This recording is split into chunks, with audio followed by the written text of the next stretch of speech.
A routine climb turned into a nightmare when a climber stumbled upon a hidden passage in the rock. Behind it was something better left unseen. Subscribe to the channel and share in the comments where you are watching now. Aaron Willard had never been a man who belonged to crowded streets or busy schedules. The rhythms of his life had always seemed to move in alignment with the slow pulse of mountains and the whisper of snow carried across ridges. From the time he was a boy, born in a small Alaskan town where winters lasted longer than childhood itself, he had grown used to the silence of frozen expanses.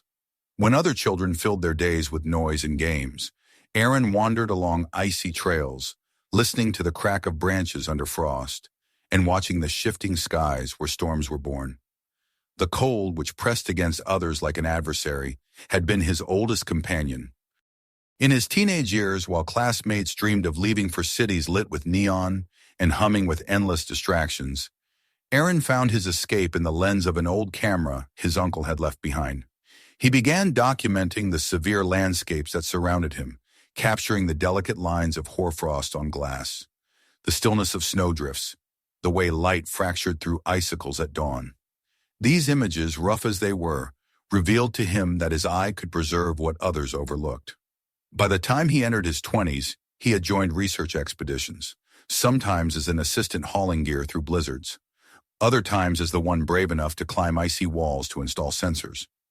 His reputation grew quietly among academics who admired his resilience in the cold and the steadiness of his work. Years passed, and Aaron became more than just a helper to professors and mountaineers. He turned into an independent documentarian, a man who traveled alone to forgotten glaciers and remote valleys, bringing back photographs, journals, and films that a small but dedicated audience devoured. He wasn't interested in spectacle or fame. His voiceovers in his films were calm, deliberate, almost reverent, as if he wanted people not to marvel at him, but at the world that existed beyond the ordinary. In interviews he rarely granted, he always said the same thing, that some places were not playgrounds but sanctuaries. He believed each step taken into such spaces demanded respect, not conquest. It was in Iceland, during a gray afternoon heavy with drizzle, that the chain of events leading him to his greatest mystery began. He had wandered into a modest auction house tucked between worn timber buildings near the harbor. Inside, the air smelled of dust and salt, of wood long warped by damp. Most of the items offered that day were of little interest. Fishing gear from the 1950s, chipped porcelain, bundles of letters from families who had long since scattered across continents. Yet one lot caught his attention not for its price or condition, but for the sense of history clinging to it like frost. A wooden crate was pushed forward by the auctioneer. Inside it, a stack of books, navigational instruments, and papers. At first glance, it was the kind of jumble no one bothers to examine closely. But Aaron's eye lingered on a thick, leather-bound journal, its cover cracked and darkened with age. He raised his hand before anyone else thought to, and with little effort, the box became his. Later that evening, in the corner of a quiet guest house, he pulled the journal free, brushing away decades of dust. The first pages revealed the hand of a sailor or explorer from the early 20th century. Coordinates, notes of storms, mentions of supply shortages, all routine at first. Then came something stranger. Scrawled in a less steady hand were words that drew Aaron in like a whisper through the dark. The ice breathes. Later pages repeated it, not once but several times, always underlined, as though the writer had been trying to convince himself or warn someone else. One entry described a fissure in a cliff face where warm breath seemed to rise from the frozen heart of the mountain. Another entry, written with letters tilting unevenly across the page, bore only a short command. Do not approach. It is not ours to touch. Tucked at the back of the journal was a folded scrap of paper, a crude sketch of a glacier range marked with a black cross and the words Black Peak. The drawing was imprecise, the lines faint, but Aaron felt a chill, not from the air around him, but from within. He had spent years tracing forgotten maps and comparing them with satellite data, and he knew well that the places left unmarked were often the ones holding the most compelling secrets. Back at his home, Aaron spent nights bent over maps spread across his desk, the glow of his lamp the only light in the room. He cross-referenced the old sketch with modern surveys. The coordinates aligned roughly with an unremarkable section of northern ice fields. The satellite imagery showed nothing unusual, only endless expanses of white. But there was a hollowness there, a blank where the land seemed less certain. He felt the pull immediately. He had lived his entire life guided by whispers of landscapes others ignored, and here was one laid bare before him in ink and fading words. Preparation was meticulous. He checked his climbing tools, ice axes sharp, ropes free of fray, crampons sturdy. He packed his tent, his thermal layers, his stove, and his instruments. He carried notebooks and cameras, spare batteries sealed against the cold. A radiation detector he sometimes used in abandoned industrial sites, though he doubted he would need it among the ice. Every item was chosen not with haste, but with the deliberate care of a man who had survived enough winters to know the difference between overconfidence and readiness. When at last he left for the north, the world around him seemed to stretch into silence.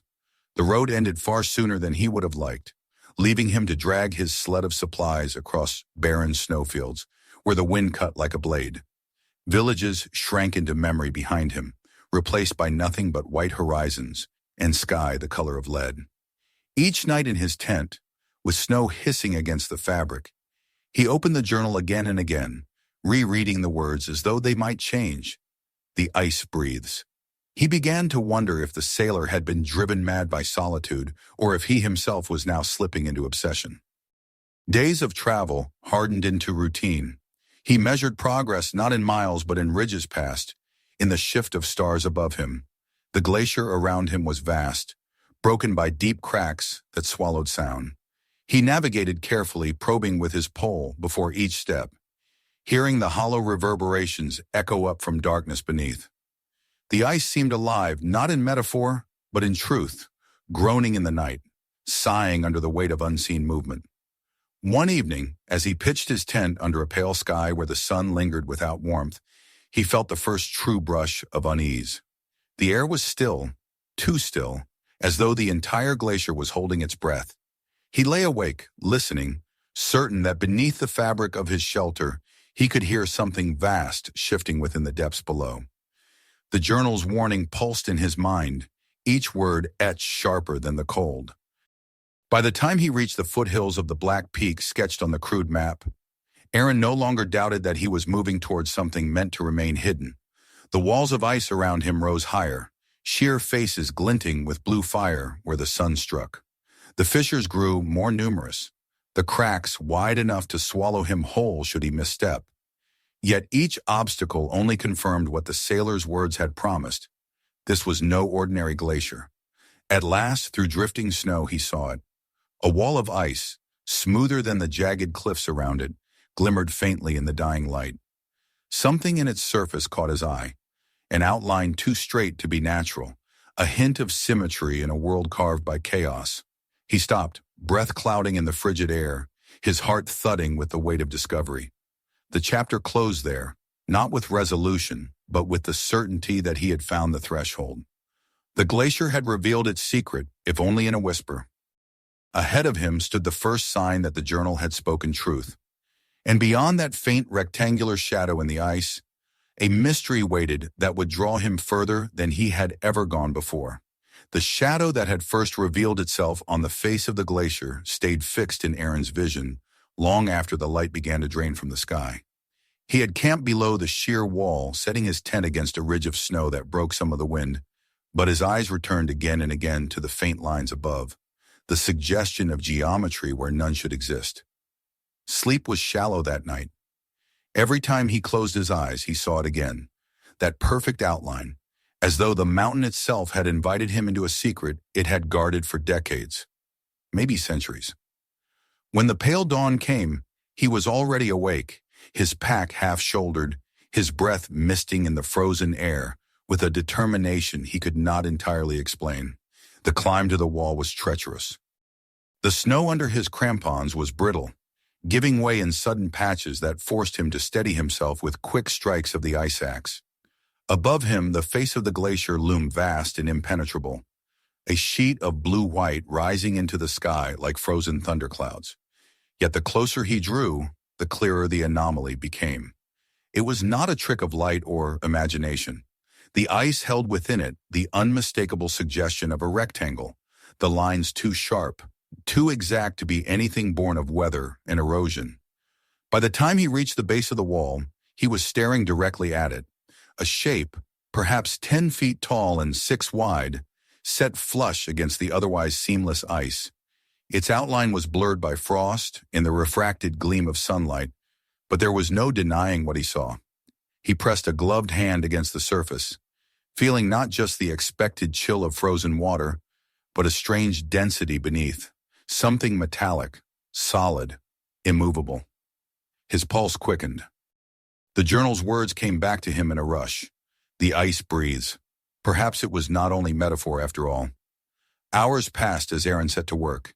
He fixed his ropes carefully, driving anchors into the ice to hold him in place. With steady swings of his axe and hammer, he began to carve away at the frozen sheet that clung to the anomaly like armor. Each strike rang dully, sending chips of ice scattering down to the snowdrifts below. The work was exhausting, his breath rising in clouds, sweat freezing along his brow despite the cold. Time became measured only in the rhythm of his movements, the steady arc and fall of tools, the vibration running through his arms when steel met something harder than ice. At last, after what felt like an endless labor, the outline emerged fully. The ice fell away in jagged chunks, revealing the surface beneath, metal dulled by rust but unmistakably shaped by human hands. Rivets marked the edges where plates had been joined. The door, if it could be called that, was bound by cross struts of iron, warped and blackened with age, as if it had been meant not simply to close but to seal. The sight of it made Aaron pause, his chest rising and falling with both exertion and awe. Here, in the frozen wilderness, where no road had ever led, where no settlement had ever been recorded, someone had built a door and buried it beneath the glacier. He rested for a moment, leaning back against the rope, the wind cutting sharp across his face. His mind reeled with questions. Who had been here before him? How long ago had they labored to cut into the ice, to place this structure and then abandon it? And why, of all places, would they choose this remote and unforgiving expanse? The journal's warnings seemed heavier now, less the ramblings of a superstitious sailor and more the echoes of a truth no one else had dared to preserve. When he finally pressed his shoulder against the door, the metal was frigid to the touch, colder even than the surrounding ice. A strange sensation hummed faintly beneath his glove, as if the air behind it pulsed with a life of its own. He drew back sharply, unsettled, and steadied his breathing before continuing. The work was not finished. The door remained bound tight by wooden beams frozen in place, their fibers swollen and blackened by decades of moisture.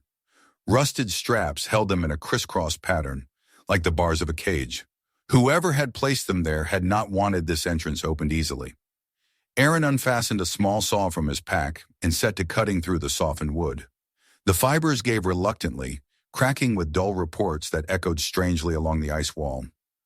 One by one, the beams weakened, splitting into splinters that fell heavily to the snow at his feet. The rusted straps peeled away with screeches that made the hair rise along the back of his neck. The mountain seemed to listen to each sound, as if the act of breaking these seals disturbed not just the silence, but the glacier itself. At last, there was nothing left barring his way but the door itself. He pulled at its edge, expecting resistance, but to his surprise, the frame shuddered slightly under his grip. A crack appeared where metal met ice, and from it a faint current of air escaped, colder and damper than the wind outside. It carried with it a scent sharp and metallic, tinged with decay, like rusting iron left too long underwater. He staggered back a step, fighting the instinct to retreat altogether. With deliberate care, he set his crowbar against the seam and levered it forward. The door groaned, protesting, the sound reverberating deep within the glacier like the grinding of tectonic plates. Inch by inch it gave way, until at last it sagged inward, revealing nothing but a yawning blackness within. Aaron steadied the beam of his headlamp, the light cutting into the void. The sight before him was not of a cave or natural hollow, but of a passage. Rough concrete walls sloped away into shadow, their surfaces cracked and glistening with frost. The floor was littered with debris, broken timbers, shards of rusted metal. the remnants of what might once have been tools or sled runners. The air inside was heavy, close, oppressive, pressing against his lungs as he stepped across the threshold. His boots crunched softly on grit that seemed untouched for decades, perhaps longer. The deeper he went, the clearer the signs of human presence became. Along one wall lay the shattered remains of a wooden crate, its planks warped and blackened with mold. Nearby, a kerosene lamp lay on its side, glass cracked, wick long since rotted away. A strip of canvas clung stubbornly to the floor, its edges frayed but its shape still visible under the frost. Aaron crouched briefly, running his gloved hand over the frozen fabric, imagining the people who had left it behind. Did they flee in panic? Were they consumed by the very silence he now felt tightening around him? He rose again, his light sweeping across the narrow passage. The walls closed in tightly, so much so that he could brush both with his fingertips as he moved. The further he descended, the more the sense of being swallowed took hold. The glacier above groaned faintly, its voice deep and ancient, reminding him of the sailor's words. The ice breathes. Now more than ever, he believed it. The passage opened at last into a wider chamber, its roof arching low and jagged with icicles. In the center stood a cluster of broken furniture, little more than splinters and rusted nails clinging together. Scattered among them were the remnants of human occupation, tin cans with labels faded into ghostly smears of color, scraps of parchment curled and brittle, fragments of clothing hardened to rags by frost. Aaron stood still, his light moving carefully from one object to the next, as though illuminating them too suddenly might disrupt their fragile claim on existence. It was then he realized fully that this was no accident of nature, no quirk of geology or frozen cavern. This place had been built, inhabited, and abandoned. It was human, unmistakably so, and yet it felt profoundly alien, as though whatever purpose it had once served had been erased, leaving only the echo of intentions long since vanished. He took a slow breath, steadying himself against the weight of realization. The sailor's map had not been the product of imagination. The warnings had not been idle. Something had drawn men here before him, had convinced them to cut into the glacier and construct this secret. And something had driven them to seal it away again, leaving behind only traces, like the half-frozen bones of a memory buried too deep to thaw. Aaron turned his light deeper into the passage, where another corridor beckoned, its mouth shadowed and silent. The darkness stretched ahead, patient, waiting.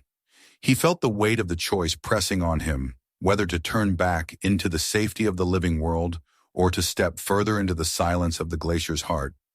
His decision was made before he realized it. With one last glance behind him, at the open door now rimmed with frost, he moved forward, swallowed once more by the breathing ice. The moment Aaron stepped away from the faint daylight that bled through the crack of the ice-bound entrance, the world shifted. The air grew heavier, the silence pressed more tightly against his ears, and the weight of centuries seemed to close in on him with every step. His headlamp cut a narrow cone through the dark, its white light sliding across walls that were not simply natural ice, but reinforced concrete, scarred and slick with frozen moisture. He moved cautiously, each footfall crunching against gravel and fragments of debris that had lain undisturbed for decades. The echo of his boots came back distorted, not the clean snap of sound, but a warped resonance, as though the walls themselves reshaped every noise into something alien. He told himself to breathe evenly, to stay focused on his surroundings, but the deeper he went, the more the sensation of being swallowed by the glacier took hold. His light passed over the shattered ribs of wooden crates, over long decayed sacks of material that had frozen into misshapen lumps against the wall. At one point he stopped, crouching to inspect a scatter of tools, a rusted spade, the twisted frame of what might once have been a pickaxe, splinters of wood still clinging to its shaft. They were not relics of ancient history but of a century past, recognizably modern in their function, and yet they felt impossibly old down here, preserved by cold and silence into artifacts of some forgotten expedition. The passage bent to the left, sloping downward more steeply, and Aaron felt the air grow colder still. His breath left in pale clouds that drifted before him, captured in the glare of his headlamp before dissolving into the darkness. The walls narrowed so much that he could brush both sides with his fingertips, and when he did, the chill that leached through his gloves felt deeper than ice. It was a cold that seemed to pulse faintly, like the beat of a heart buried within the glacier itself. As he pressed onward, the corridor widened again into a chamber. His light revealed what could only have been a makeshift camp. Against one wall stood the remnants of wooden bunks, their frames brittle and warped, the boards sagging under the weight of frost and rot. Blankets clung to them still, stiff and brittle as though woven from glass, edges fused to the boards by ice. Scattered on the floor were tin cans, their faded labels long unreadable, and the ghost of a fire pit where stones had been arranged in a circle, now blackened and cracked from heat that had not touched them in decades. Aaron crouched near one of the bunks, brushing his hand over the surface of a notebook that lay half buried in frost. He lifted it carefully, and the frozen spine cracked in his grip. The pages within were warped, the ink smeared in places where damp had bled the words into one another. But some entries were still legible. They began plainly enough: measurements of ice thickness, notes on mineral composition, observations of water seepage. The hand was steady, precise, the work of a scientific mind. But as he turned the pages, the writing began to shift. Lines became uneven, words slanted, ink pressed harder as though the writer had been trembling. The notes described sounds at night, vibrations that ran through the ice not like shifting plates, but like something alive. One entry read, "The mountain groaned again last night. Not the crack of ice, not settling, breathing." Aaron felt his chest tighten as he read on. Later entries spoke of lights flickering, though there was no generator, of shadows moving against walls when no one was near them, of an air that grew heavier with each day until sleep became impossible. The last entry was little more than a scrawl. "The air is wrong, cannot stay. We must leave." The words trailed off abruptly, and the page bore a dark smear as though the pen had been dragged away mid-sentence. He lowered the book slowly, setting it back onto the bunk as though returning it might undo the chill that had crept deeper into his bones. His light swung across the chamber again, lingering on a broken chair overturned near the far wall, on a coffee mug resting on its side, cracked but still whole. These were not the orderly remnants of an expedition's departure. They were signs of panic, of men leaving in haste, abandoning possessions that should have been carried even in retreat. The image of them fleeing through the corridor he had just walked filled his mind, their boots striking the floor, their breath ragged in the cold, the shadows behind them perhaps heavier than the ones before them. Aaron pressed deeper into the structure. Beyond the chamber, another passage stretched ahead, its floor lined with narrow steel rails warped and twisted by time. Once they might have carried carts, perhaps laden with equipment or samples, but now they lay bent like brittle bones. The air along this corridor was different, not simply colder, but carrying with it a weight, a thickness that pressed against his chest with each inhalation. He adjusted the straps of his pack, steadying himself, and kept moving. It was there, at the end of that corridor, that he found it. His headlamp beam struck metal once more, not the rusted remnants of tools or the rivets of a crate, but a door massive, solid, embedded into the wall itself. Its surface was scarred by deep scratches, gouges that spoke of desperate attempts to pry it open or perhaps to force it closed. The wheel crank in its center was bent slightly, the bolts around its edges dark with rust, but still locked firmly in place. And across it, scrawled in thick strokes of blackened soot or coal, were words that froze Aaron where he stood. "Do not open. The ice will not hold forever." The letters were crude but legible, their edges smudged by frost but unmistakable in their urgency. Aaron stepped closer, the beam of his headlamp sliding across the uneven strokes. His breath fogged against the metal, leaving momentary patches of condensation that vanished almost instantly. He reached out with one gloved hand, tracing the lines without touching them. And in that moment he felt the weight of all the warnings that had brought him here. The cold around the door was sharper than anywhere else in the structure. It seemed to radiate outward, a breath of air that was not merely low in temperature, but wrong in some indefinable way. His skin prickled beneath his layers, his chest tightened, and for the first time since he had entered the glacier, Aaron felt the true edge of fear pressing against him. He imagined the men who had written those words, their panic rising, their tools striking the surface in vain, their decision at last to seal it and flee. He stood there for a long moment, light fixed on the message, ears straining for any sound beyond his own breathing. The glacier groaned faintly above, a low vibration running through the stone and ice, like the exhale of something vast buried deep below. The notebook's last words echoed in his mind, "The air is wrong." He understood now. And yet, even as fear coiled in his gut, fascination held him fast. The door was not simply an artifact, but a threshold. Whatever lay beyond had been hidden deliberately, locked away not by accident of nature, but by human hands with desperate intent. Aaron felt himself balanced at the edge of decision, pulled by equal forces of caution and curiosity. The cold, the silence, the warnings, they all pressed against him, and still he could not turn away. When at last he stepped back, pulling the beam of his headlamp away from the words, the shadows closed over the message once more. He knew this was not the end of his journey. The glacier had revealed its heart, and he stood now at its very center. Whether he chose to cross the threshold or to leave it sealed, his life had already been altered. For there are discoveries that cannot be unseen, words that cannot be unread, and warnings that once heard live forever in the mind. Aaron turned from the door and began to retrace his steps, the crunch of his boots against the floor louder now, echoing against walls that seemed to lean inward, as if listening. Behind him the door remained, sealed, its warnings stark and unyielding.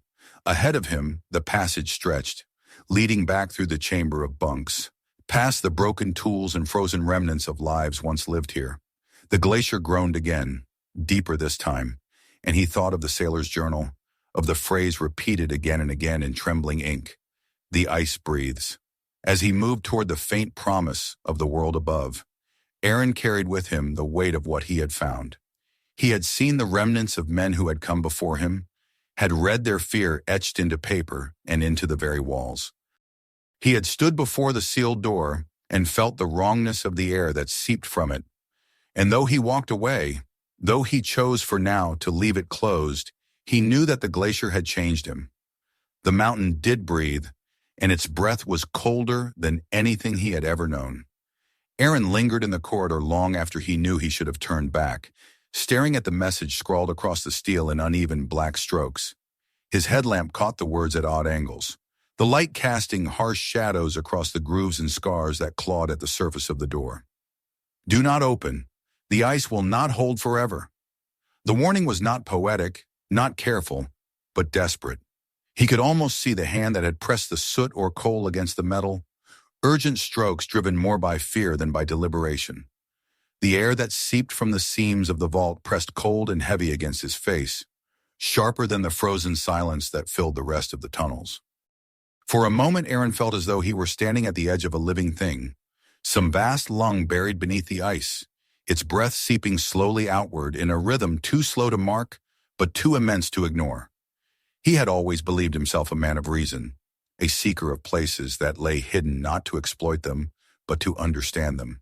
And yet, standing there in the bowels of the glacier, staring at that bent wheel crank and those rust-streaked bolts, he felt reason slipping from his grasp. His heart beat with the fierce rhythm of a climber staring into a void.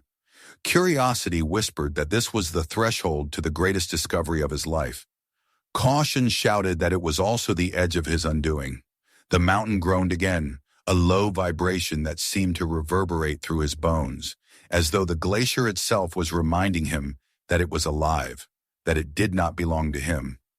The temptation to step forward and lay his hands on the wheel was overwhelming. He imagined the groan of bolts loosening, the grinding scream of metal giving way after decades of silence. He pictured the door cracking open, revealing whatever lay sealed inside. Was it machinery, left behind by some forgotten project, humming faintly with power that had no business surviving the years? Was it the bones of men who had locked themselves away to die with their secret? Or was it something stranger, something the journal's terrified entries had failed to describe? He thought of the words scrawled by the last writer, The air is wrong. He thought of the panicked handwriting, the way it seemed to tilt and collapse across the page, as if the man's hand had been driven by more than exhaustion. But even as his mind painted images of discovery, his body recoiled. The cold radiating from the door was not the kind of cold he had known all his life in the mountains. It was not the bite of wind or the sting of frost. It was deeper, heavier, almost sentient. It slid beneath his layers, pressed into his chest, tightened his lungs. He felt as though he were breathing something that was not meant for human lungs. The notebook he had found earlier spoke of shadows, of voices, of sleepless nights. And as the thought returned to him, Aaron realized he was now living the same sensations those men had recorded. The weight of their fear was still here, woven into the very air of the place, clinging to the steel and the concrete and the ice. He took a step backward, then another, the beam of his light slipping reluctantly across the surface of the vault. The letters faded into shadow, then flared again as his head turned, as though the words themselves wanted to be read one final time. Do not open. The mountain shifted faintly above him, a crack echoing down through layers of ice, reminding him that the world around him was not static stone, but moving, restless, alive.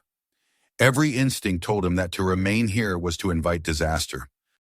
He had seen enough expeditions falter on cliffs and ridges because someone ignored instinct. He would not add his name to their number.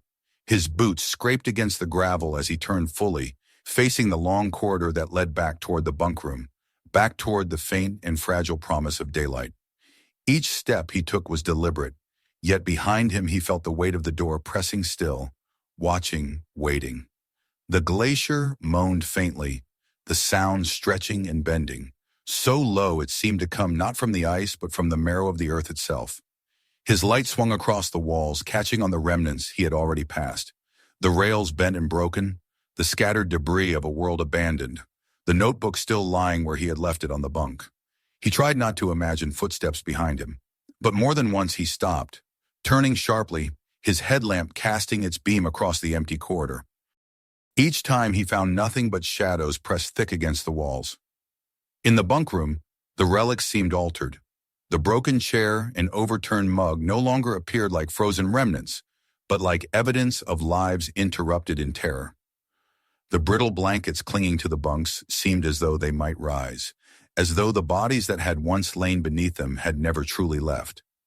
Aaron tightened the strap of his pack, his breath fast, his chest heaving against the pressure of the heavy air. He moved on quickly, past the fire pit with its circle of cracked stones, past the crates and frozen scraps of fabric that had once been supplies. He gathered the green beacons he had left as markers, their faint lights winking out one by one, each extinguished spark like a door closing behind him. The corridor bent upward, and he began to climb. His muscles burned with the weight of his pack and the tension that had wound itself into every movement since he first entered the glacier. Twice he paused to steady his breath, the silence pressing so tightly against him that even the rasp of his lungs sounded loud. He pressed on, boots scraping against ice-slick concrete, until at last he saw the faintest glimmer ahead. A narrow slit of daylight, so small he thought at first it might be imagination, widened with each step until the ice wall itself reappeared, faintly glowing under the pale sun outside. Stepping across the threshold was like breaking the surface after a long dive. The air outside rushed against him sharp and clean, filled with the restless howl of the wind, the scent of snow and stone. He staggered into the open, bracing himself against the wall of ice, his lungs heaving, the weight in his chest easing as though released. For a long moment he stood there, staring at the sky above the glacier, the pale gray expanse stretching endlessly. He had never before felt the outside air as a blessing, as something alive and welcoming, but now it seemed to flood him with life. Behind him the darkness lingered, the door sealed again by nothing but shadows, but he could still feel its presence pressing outward, patient and unyielding. He made his way slowly back to camp, each step deliberate as though the ice might swallow him at any misstep. The crunch of his crampons on snow was steady, but his ears strained for sounds that did not belong. The mountain groaned again once, faint and long, and Aaron quickened his pace, unwilling to give the glacier any reason to notice him further. By the time he reached his tent, the sun was sliding down the horizon, painting the ice in molten shades of gold and crimson. He lit his stove with trembling hands, watching the flame flare to life, and for the first time since entering the glacier, the sound of boiling water felt like proof that the ordinary world still existed. He ate without appetite, staring into the steam rising from his cup, his mind replaying the sights of the day again and again. The notebook's frantic lines, the brittle blankets clinging to the bunks, the rails twisted like broken bones, and most of all, the vault door, its bolts bent, its surface scarred, its warning written in a hand that might still tremble in some unmarked grave. He wrote into his own journal by lantern light, not just impressions, but precise notes. The dimensions of the door, the conditions of the rails, the contents of the bunk room. He sketched the layout of the corridors, traced the scrawl of the warning as best he could recall it. Each line of ink on paper steadied him, reminding him that memory could fade, but writing could preserve. When his account was finished, he closed the notebook and sat in silence. The wind pressed at the tent, rattling the fabric, whispering against the ice beyond. He thought again of the decision he had made, to step back rather than forward, to leave the vault sealed in its frozen tomb. It had not been easy, but it had been necessary. Some doors were not meant to be open, and some mysteries were less discoveries than traps. The sailor's journal had warned him. The soot on the steel had screamed at him. The mountain itself had groaned in his ears, and he had listened. That would have to be enough. The next morning he broke camp quickly. His movements were efficient, almost mechanical, as though staying too long would tempt him to return to the wall and make a different choice. The glacier behind him loomed high and silent, its face gleaming with light, betraying nothing of the secrets buried within. As he began the long trek back across the snowfields, his body warm by exertion, his breath steady, he told himself he had made the right decision. Yet deep inside, he knew the vault would haunt him. It would wait, sealed and silent, the wrong air pressing behind its bolts, the mountain groaning faintly with each breath. Long after the glacier had shrunk into the horizon behind him, Aaron knew that the decision would remain with him. He would return to his home, to the comforts of wood and fire, in the routines of ordinary days. But some part of him would always remain in the cold corridors, standing before the vault with his hand hovering just shy of the wheel. He had chosen to leave, and that choice had preserved him. But the memory of that sealed door, of the words scratched across its surface, would outlast him. The ice would hold its secret, but the knowledge of it had already taken root. And so he walked on, into the open world, carrying with him the silence of the mountain and the weight of the warning. Some discoveries are not meant to be finished, some truths are not meant to be known, and some doors once sealed must remain so forever. If you enjoyed this journey, make sure to subscribe so you don't miss what comes next. There are more stories waiting for you. Click on the next video to keep exploring, or dive into our library of adventures already on the channel. And if this story kept you on the edge of your seat, share it with friends who love a good mystery. Your support helps us keep uncovering what lies hidden.